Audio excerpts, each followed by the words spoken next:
इतिहास के पुरातात्विक स्रोत, आर्कियोलॉजिकल सोर्सेज ऑफ हिस्ट्री।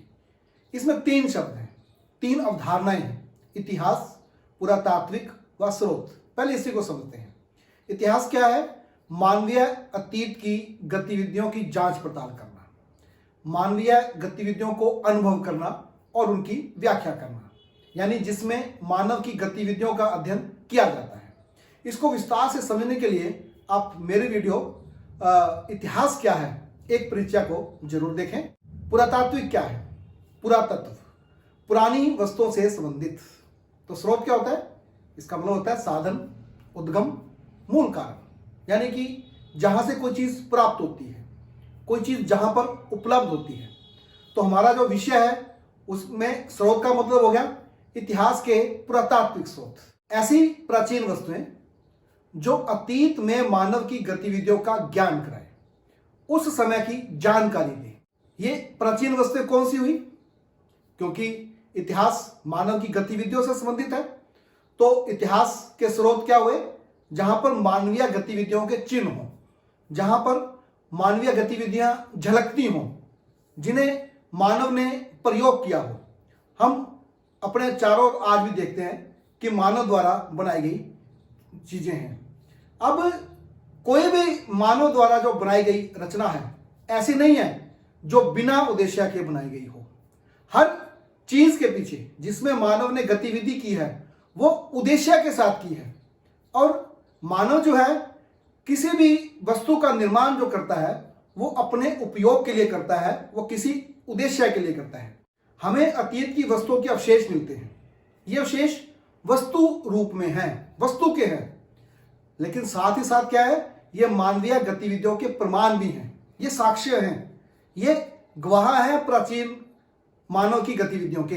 ये कुछ भी हो सकते हैं, औजार हो सकते हैं, हथियार हो सकते हैं, सिक्के हो सकते हैं, खंडहर हो सकते हैं, बर्तन, खिलौने या प्रकृति से प्राप्त चीजें जिनका मानव ने प्रयोग किया है। अतीत की मानवीय गतिविधियों के अवशेषों को ढूंढकर उसके दिमाग को समझा जाए, यानी कि जो वस्तुएं मिली हैं हमें, उनका निर्माण कैसे होता होगा, उनका उद्देश्य क्या होगा, उसको प्रयोग कैसे किया जाता होगा। आप वीडियो को पूरा देखें, वीडियो को लाइक करें, चैनल को सब्सक्राइब करें और आप कमेंट भी जरूर लिखें। पुरातात्विक मीन्स पुराने तत्व, पुराने तत्वों और वस्तुओं से संबंधित। यह अंग्रेजी भाषा के शब्द आर्कियोलॉजी से बना है, ये उसका अनुवाद है। यह मानव जो विज्ञान है जिसको हम एंथ्रोपोलॉजी बोलते हैं, ये उसकी एक शाखा है। अब मानव विज्ञान का मतलब जिसमें हम मानव और उसकी संस्कृति का अध्ययन करते हैं। आर्कियोलॉजी में हम क्या कर रहे हैं? प्राचीन मानव और उसकी संस्कृति का अध्ययन करते हैं। आर्कियोलॉजी है, उसका जो विशेषज्ञ है हम उसको आर्कियोलॉजिस्ट बोलते हैं। पुरातत्व विज्ञानी, पुरातत्वविद या पुरातत्ववेत्ता उसको कहा जाता है। इसका क्या काम है? ये प्राचीन वस्तुओं का वर्णन करता है, उसको वर्गीकृत करता है, उसका विश्लेषण करता है। उस समय की परिस्थितियों को जानना होता है जिससे वह उस समय के मानव की गतिविधियों की तस्वीर बना सके, उनकी व्याख्या कर सके। उसका जो कार्य है मानव के अतीत का वर्णन करना होता है। इसलिए पुरातत्ववेत्ता जो है वो इतिहासकार ही होता है। ये पुरानी वस्तुएं क्या होती हैं? ये वो वस्तु होती हैं जिसे मानव ने अपने प्रयोग के लिए बनाया था या उद्देश्यपूर्ण गतिविधि का हिस्सा था, जो अब अवशेष के रूप में दिखाई देते हैं। वास्तव में क्या है? ये पूर्ण का ही शेष है। अवशेष का मतलब पूर्ण का शेष, यानी जो कभी पूरी तरह से कार्य में, प्रयोग में लाया जा रहा था। इन स्रोतों द्वारा जो है पुरातत्वविद जो है वो सभ्यता का मॉडल तैयार करता है, वह पुरातात्विक जांच पड़ताल करता है, वह क्लूज खोजता है कि कैसे उस समय के लोग, उस समय का मानव इसे बनाता होगा। जो अवशेष प्राप्त हुए हैं उनका प्रयोग जो है वो किस काम के लिए होता होगा, वह उसके जो उद्देश्य हैं उनको निश्चित करता है। वह उस समय के मानव के व्यवहार की पुनर्रचना करता है। उसका जो उद्देश्य है भूतकाल की जो समझदारी है उसको बढ़ाना है, उसकी जो अंडरस्टैंडिंग है उसको और डेवलप करना है। जो पुरातात्विक वस्तुएं हैं जैसे बर्तन, तो बर्तन बनाने के तरीके, उसका स्किल, उसमें लगा डिजाइन या डेकोरेट करने के तरीके ये उसमें दिखाई देते हैं। अब जो उस समय के लोग हैं इस बर्तन को वो कैसे प्रयोग करते होंगे, ये बर्तन को देख के हम अंदाजा लगाते हैं। मूर्तियों से मूर्ति कला का, धातु कला का या उस समय के जो धार्मिक विश्वास है हमें उनका पता चलता है। इमारतों से वास्तुकला का और स्थापत्य कला का पता चलता है। आप पुरातात्विक स्रोतों की यहां पर कुछ तस्वीरें देख सकते हैं। ये पाषाण औजार हैं, ये भीमबेटका से प्राप्त तस्वीरें हैं, ये मेहरगढ़ से प्राप्त तस्वीर है, ये उत्खनन स्थल है, ये शिलालेख है, ये मोहरे हैं, ये प्राचीन बर्तन है और ये प्राचीन स्थल है, ये प्राचीन मूर्ति, ये कब्रिस्तान। हम पुरातात्विक स्रोतों को 3 भागों में बांटते हैं: प्रागैतिहासिक काल, आद्यैतिहासिक काल और ऐतिहासिक काल। ये सब हम लेखन कला के आधार पर करते हैं। जब हमें लेखन कला के अवशेष नहीं मिलते हैं तो उसको प्रागैतिहासिक काल कहते हैं, प्री हिस्ट्री। अब लेखन के अवशेष तो हैं परंतु पढ़ने में हम उसको कामयाब नहीं हुए हैं तो उसको हम बोलते हैं आद्यैतिहासिक, प्रोटो हिस्ट्री।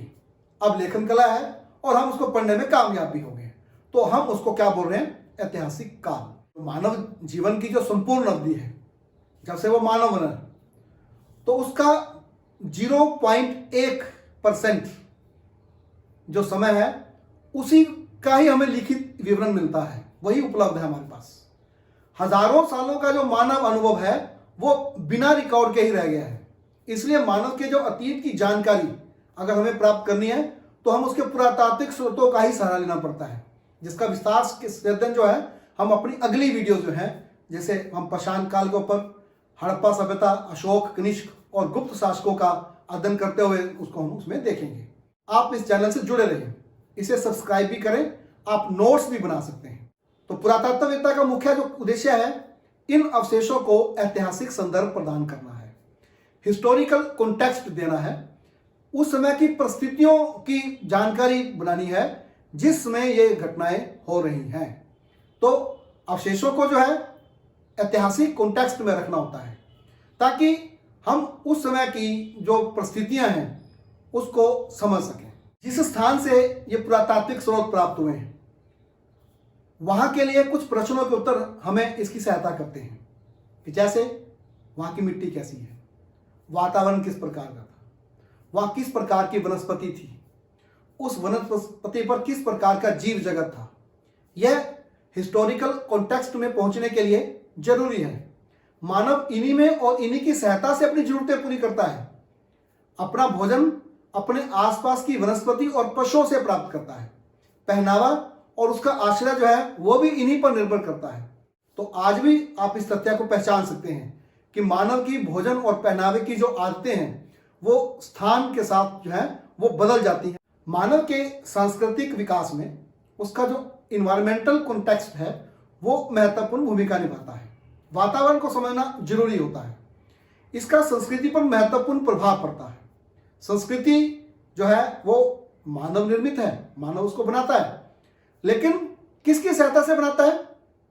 वातावरण की सहायता से। जिस वातावरण में मनुष्य रहता है, मतलब संस्कृति की सहायता से मनुष्य किसी वातावरण विशेष में रहने की कोशिश करता है।